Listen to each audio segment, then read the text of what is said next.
কেষ্ট আছেন কেষ্টতে। পুলিশের মা বউকে কুকথা বলার অভিযোগ যার বিরুদ্ধে উঠেছিল সেই কেষ্টকে এবার নিরাপত্তা দিল রাজ্য পুলিশ। এবার ওয়াই ক্যাটাগরি নিরাপত্তা পেলেন অনুব্রত মণ্ডল। মুখ্যমন্ত্রীর বীরভূম সফর শেষে পুনর্বহাল অনুব্রত মণ্ডলের নিরাপত্তা। পুলিশ সূত্রে এই খবর জানা গেছে। মুখ্যমন্ত্রী মমতা বন্দ্যোপাধ্যায়ের বীরভূম জেলা সফর শেষ হওয়ার পরই পুনরায় বাড়ানো হলো তৃণমূল নেতা অনুব্রত মণ্ডলের নিরাপত্তা। পুলিশ সূত্রে খবর, ফের তাকে ওয়াই প্লাস উইথ এসকর্ট পর্যায়ের নিরাপত্তা দেওয়া হয়েছে। অর্থাৎ আগের মতোই ব্যক্তিগত দেহরক্ষী ও বাড়ির নিরাপত্তারক্ষীর সংখ্যা পুনরায় বাড়ানো হয়েছে। উল্লেখ্য, কিছুদিন আগে বোলপুর থানার আইসি লিটন হালদারকে গালিগালাজের অভিযোগ ওঠে অনুব্রত মণ্ডলের বিরুদ্ধে। সেই ঘটনার জেরে তার নিরাপত্তা কমিয়ে দেওয়া হয়েছিল বলে প্রশাসনিক সূত্রে জানা যায়। তবে আবারও নতুন করে আগের নিরাপত্তা ব্যবস্থা কার্যকর করা হয়েছে। পুলিশের একাংশের মতে প্রশাসনিক স্তরে পুনর্মূল্যায়নের পরই এই সিদ্ধান্ত নেওয়া হয়েছে। স্থানীয় রাজনৈতিক মহলে এই ঘটনাকে কেন্দ্র করে জল্পনা শুরু হয়েছে। অনেকের মতে মুখ্যমন্ত্রীর সফরের পরে এই সিদ্ধান্ত নিছক কাকতালীয় নয়, বরং এর পেছনে রাজনৈতিক বার্তাও থাকতে পারে। মন্ত্রী চন্দ্রনাথ সিনহা বলেন, অনুব্রত মণ্ডলের নিরাপত্তা বাড়ানো হয়েছে কারণ কিছু দায়িত্ব পেয়েছেন, তাকে কোর কমিটির আহ্বায়ক করা হয়েছে। তিনি আরও বেশ কিছু দায়িত্ব পেয়েছেন, সেগুলো ক্রমশ প্রকাশ্য। দিদি তার কর্মদক্ষতা দেখেছেন, দিন নাই রাত নাই তাকে বিভিন্ন জায়গায় ঘুরে বেড়াতে হয়েছে, সে কারণে তাকে দায়িত্ব বা তার নিরাপত্তা বাড়িয়েছেন। নিরাপত্তা তার বরাবর ছিল, আগেও জেলার বাইরে তাকে যেতে হয়েছে, মানুষ খুশি, কর্মীরা খুশি।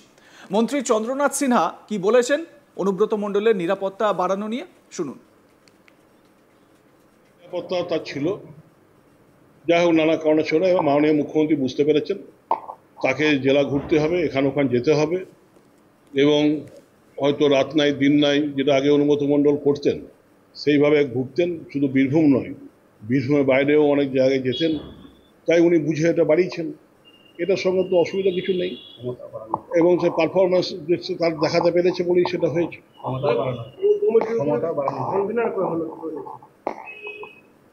কনভেনার করানো হলো, বাড়ানো হলো, তার সঙ্গে আরও কিছু দেওয়া হয়েছে দায়িত্ব, সেগুলো আস্তে আস্তে আপনারা জানতে পারবেন। সে আরও দায়িত্ব পাচ্ছে, মানে পেয়েছে, সেগুলো তো এখনও সামনে আসেনি, দু একদিনের মধ্যেই সেগুলো সামনে চলে আসবে, এবং সেই জন্যই নিরাপত্তা বাড়ানো হয়েছে। এবং বীরভূমের মানুষ খুশি, তৃণমূল কংগ্রেসের কর্মীরা, সমর্থকরা সবাই খুশি।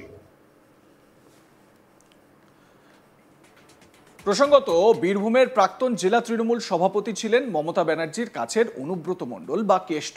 বোলপুর সফর চলাকালীন সোমবার মমতা বন্দ্যোপাধ্যায়ের সঙ্গে বৈঠক করেছিলেন অনুব্রত। বীরভূমের প্রশাসনিক বৈঠকের মঞ্চে মুখ্যমন্ত্রীর পাশেই দেখা গিয়েছিল কেষ্টকে। তার অব্যাহতির পর বৈঠক শেষে জানা গেছিল বীরভূম জেলা তৃণমূলের কোর কমিটির আহ্বায়ক হচ্ছেন প্রাক্তন সভাপতি অনুব্রত। মুখ্যমন্ত্রীর বীরভূম সফর শেষে আগের নিরাপত্তাও ফিরে পেলেন কেষ্ট।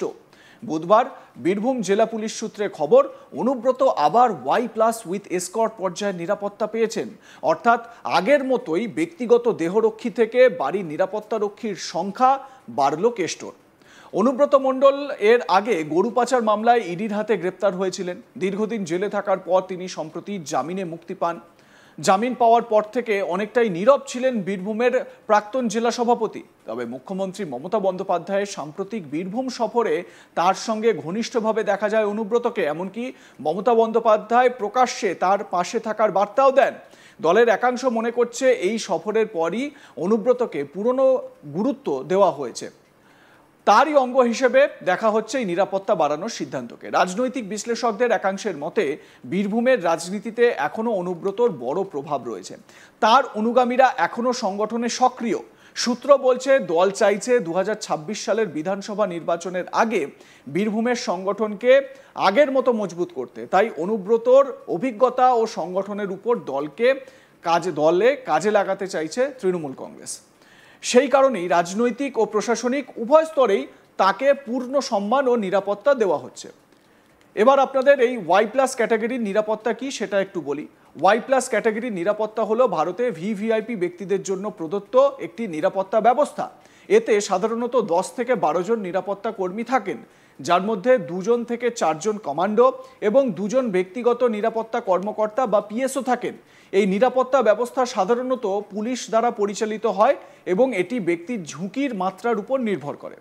এই নিরাপত্তা ব্যবস্থার মূল বৈশিষ্ট্য হলো সুরক্ষা কর্মী, এতে 2 থেকে 4 জন কমান্ডো, 2 জন ব্যক্তিগত নিরাপত্তা কর্মকর্তা সহ মোট 10 থেকে 12 জন নিরাপত্তা কর্মী থাকেন। পুলিশের সুরক্ষা নিরাপত্তা ব্যবস্থা সাধারণত পুলিশ দ্বারা পরিচালিত হয়। ঝুঁকির মূল্যায়ন কোনো ব্যক্তিকে এই নিরাপত্তা দেওয়া হবে, মানে কোন ব্যক্তিকে দেওয়া হবে তা স্বরাষ্ট্র মন্ত্রক বা ইন্টেলিজেন্স ব্যুরো কর্তৃক মূল্যায়ন করা হয়। তো এক্ষেত্রে স্বরাষ্ট্র দপ্তর বা মমতা বন্দ্যোপাধ্যায়ের হাতেই যে দপ্তর, সেই দপ্তর থেকে করা হয়েছে। অন্যান্য সুরক্ষা, বুলেট প্রুফ গাড়ি এবং অন্যান্য নিরাপত্তা সরঞ্জামও এই সুরক্ষার অন্তর্ভুক্ত হতে পারে। উদ্দেশ্য, এই নিরাপত্তা ব্যবস্থা সাধারণত রাজনীতিবিদ, অভিনেতা এবং অন্যান্য বিশিষ্ট ব্যক্তিদের জীবনের প্রতি হুমকি থাকলে দেওয়া হয়ে থাকে। তো এই হচ্ছে গিয়ে অনুব্রত মণ্ডলের যে Y+ ক্যাটাগরির নিরাপত্তা, এবং সেই নিরাপত্তা প্রসঙ্গে চন্দ্রনাথ সিনহা রাজ্যের মন্ত্রী, তিনি কি বলেছেন শোনাবো তার বক্তব্য। নিরাপত্তা তার ছিল, যাই হোক নানা কারণে ছিল, এবং মাননীয় মুখ্যমন্ত্রী বুঝতে পেরেছেন তাকে জেলা ঘুরতে হবে, এখান ওখান যেতে হবে, এবং হয়তো রাত নাই দিন নাই, যেটা আগে অনুব্রত মণ্ডল করতেন সেইভাবে ঘুরতেন। শুধু বীরভূম নয়, বীরভূমের বাইরেও অনেক জায়গায় যেতেন, তাই উনি বুঝে এটা বাড়িয়েছেন। এটার সঙ্গে তো অসুবিধা কিছু নেই, এবং সে পারফরমেন্স তার দেখাতে পেরেছে বলেই সেটা হয়েছে।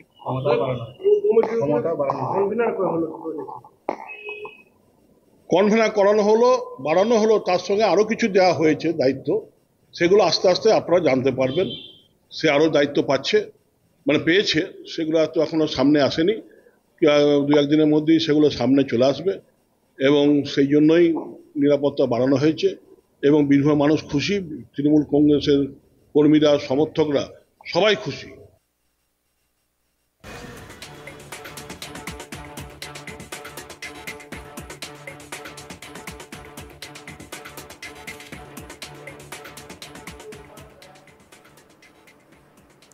তো এবারে অনুব্রত মণ্ডলের এই যে নিরাপত্তা বাড়ানো হলো, Y+ ক্যাটাগরির নিরাপত্তা যে বাড়ানো হয়েছে, এইটা নিয়ে স্বাভাবিকভাবেই এটা তো হওয়ারই ছিল, কারণ মমতা বন্দ্যোপাধ্যায়ের একেবারে কাছের যে লোকেরা আছেন, একেবারে কোর কমিটির লোক যারা, মমতার যে কোর লোক, তাদের মধ্যে কিন্তু অনুব্রত মণ্ডল একজন। এবারে এই যে কোর কমিটি বীরভূমে, এই কোর কমিটির আহ্বায়ক অনুব্রত মণ্ডল, মমতা বলেছেন যে সবাইকে নিয়ে কাজ করবি কেষ্ট, তো মমতা বন্দ্যোপাধ্যায়ের কথা মতো তিনি সেই মতোই করবেন। কিন্তু এই কোর কমিটিতে রয়েছেন কাজল শেখ। এই কাজল শেখ আবার ঘোর অনুব্রত বিরোধী বলে পরিচিত। সেই অনুব্রত বিরোধী কাজল শেখ, তিনি কি এবারে অনুব্রতর এই দবদবা মেনে নেবেন, বা অনুব্রতর এই প্রভাব কি মেনে নেবেন? হয়তো তিনি সেটা মেনে নেবেন না। এবং স্বাভাবিকভাবে যে এরপরে যে রাজনীতি, বীরভূমের রাজনীতিতে যে একটা দ্বন্দ্ব তৈরি হবে, একথাই বলেছেন আজ তাক বাংলাকে এক্সক্লুসিভলি তথাগত রায়, বিজেপির বরিষ্ঠ নেতা। আপনাদের মতামত কি জানাতে ভুলবেন না। দেখতে থাকুন আজ তাক বাংলা, সাবস্ক্রাইব করুন আমাদের ইউটিউব চ্যানেলটি, বেল আইকন প্রেস করুন নোটিফিকেশন পেতে।